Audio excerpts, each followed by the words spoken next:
Donald Trump will lose the House, the Senate, and be impeached. That was just the tip of the iceberg of the threat that Ted Cruz levied against a president he pretends to love in public, but in private, these two are going to war. That is what is being exposed in a new leak that shows an expletive-ridden fight between Donald Trump, Ted Cruz, and JD Vance. And it is not just coloring the current political state of the MAGA civil war that we see taking place, but what is going to happen for the rest of Donald Trump's term after the midterms and beyond 2028, because Ted Cruz isn't just going after Trump, he's going after JD Vance as well. And it's because of his own ambition and Donald Trump's favorite word, that is tariffs. So before we get into this screaming match, this swearing match, and what it means for the future of Donald Trump's crumbling term, we got to start with why Ted Cruz is so furious. And it's this message that Donald Trump is attacking Prime Minister Carney with on Truth Social. Trump recently wrote on Truth Social, if Governor Carney, thinks he is going to make Canada a drop-off port for China to send goods and products into the United States, he is sorely mistaken. China will eat Canada alive, completely devour it, including the destruction of their businesses, social fabric, and general way of life. If Canada makes a deal with China, it will immediately be hit with a 100% tariff against all Canadian goods and products coming into the USA. Thank you for your attention to this matter. Ah yes, in the moment in which Donald Trump has never been more politically unpopular, I know what will be a great idea: to raise prices on imports and exports to our biggest trading partner. That is genius. As JD Vance describes Donald Trump's economy as the Titanic, a sinking ship that they are unable to turn around, the best possible idea is to go to war with Canada, because that's what we're all clamoring for in a moment in which prices are exploding and the issues that Donald Trump is trying to use to distract, an invasion of Greenland that has already failed, and ICE raids across America that are more unpopular than ever. Even though that's the issue that Donald Trump said won him the 2024 election, Donald Trump has decided that he is only going to dig this hole even deeper. And it's getting worse because Mark Carney is responding, and it's part of the reason why Ted Cruz just hit back against Trump as well. When we live our values, we grow as individuals and we build as a people. When we're kind, kindness grows. When we're united, unity grows. When we're Canadian, inclusive, fair, ambitious, Canada grows. Canada and the United States have built a remarkable partnership in the economy, in security, and in rich cultural exchange. But Canada doesn't live because of the United States. Canada thrives because we are Canadian.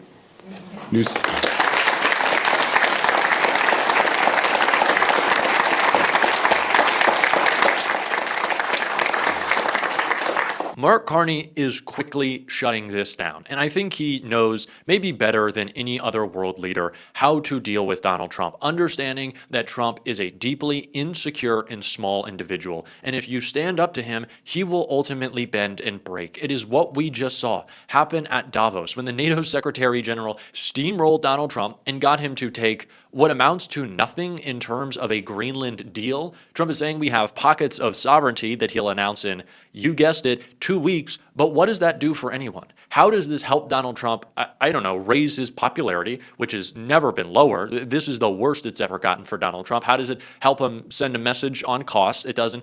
How does it change the fact that the United States was already doing business in Greenland, already had military bases in Greenland? Trump was taking troops away from Greenland. Nothing has changed, and the distraction has failed. All people are talking about is the fact that 25 million Americans have been kicked off their health care, prices are skyrocketing, and Donald Trump doesn't care because he's wasting your tax dollars on ICE agents who are going to kill you.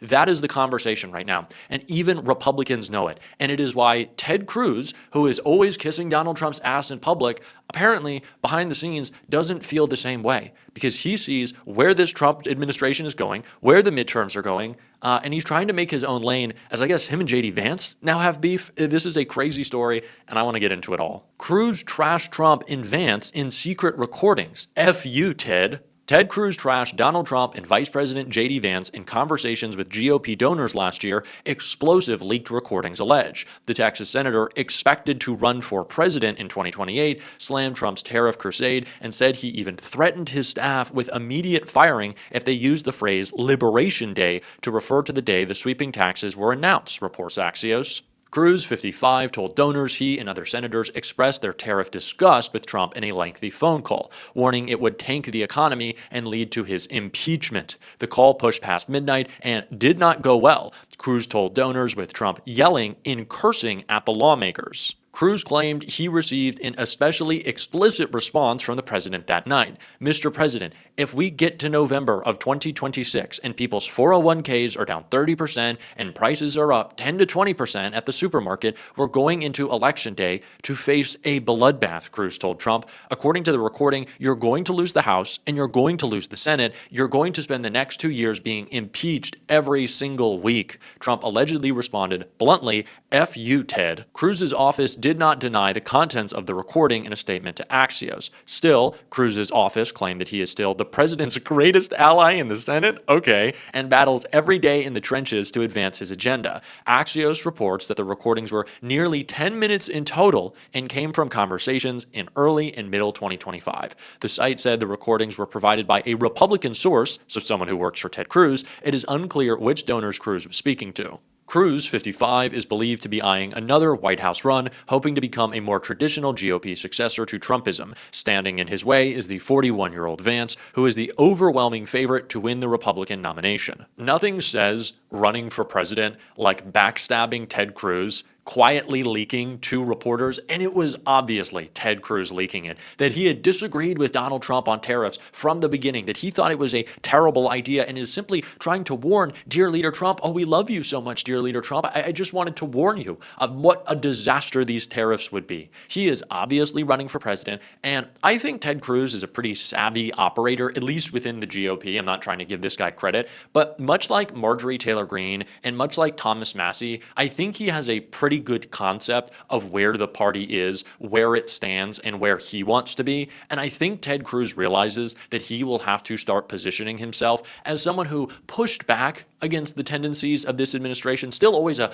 staunch ally of Donald Trump. I'm serving you in the Senate, sir. I'll do whatever you need, buddy. But he wants it to seem as if he didn't go along with this, or he went along, but kind of against his will, because he was trying to make sure that Donald Trump was guided in the right direction. The 2028 primary for the Republican Party has already started, and it started by seeing who can create the most distance from Donald Trump. On one side, you have Marjorie Taylor Greene trying to outflank him on the right by saying Donald Trump is not America first enough, and then on the other flank, you had Ted Cruz saying that Donald Trump isn't serving the corporate interest of the party, kind of trying to say that this is a middle-class issue. He's trying to couch it as, well, everyone's 401ks. He's worried about the stock portfolio of his big donors. Like, let's be real. That's what Ted Cruz is obviously worried about. He doesn't care if working people are losing money. Ted Cruz doesn't care about working people. It's laughable to even suggest that. But the 2028 primary has already begun. And it's going to continue with Republicans slamming Donald Trump on tariffs, on the Epstein files, on what they will say is ICE being out of control. Now, they don't mean killing Americans. They could care less about that. They're going to say, well, Donald Trump hasn't put the right people in place to give ICE the direction that it needs. I guarantee you that is going to be the argument, because who is that a subtle shot at? Kristi Noem, who, by the way, is also running for president in 2028. So this is a MAGA civil war that kind of gives us a good look into what things are going to be talked about for the 2028 primary for Republicans. But Ted Cruz is right. Donald Trump's term is over. Mike Johnson has a non-functioning majority in the House. The Senate is constantly bickering. Republicans are going to be furious, but Democrats are going to shut down the government, and they should, over DHS funding. And it's going to be an issue that they don't want to talk about, as Republicans are already coming out against them. So yeah, it is no surprise that Donald Trump, in a moment in which he is flailing, is on the phone screaming expletives at Ted Cruz, who is obviously, because he's Ted Cruz, only in this for himself and to, bolster his political aspirations. That's what Ted Cruz is after. Like, that much is clear. That much is incredibly obvious, that Ted Cruz is looking out for Ted Cruz, and he's starting to subtly take shots at J.D. Vance. And what's so great about that is that J.D.'s probably going to have to defend himself. And when he does so, he's going to be creating a little bit of distance with Donald Trump. And how is that going to make Donald Trump feel? Ooh, not too happy. And if Donald Trump's not too happy with J.D. Vance, well, he really likes Marco Rubio, and then he's going to be playing the two. That is what the rest of the Trump administration looks like.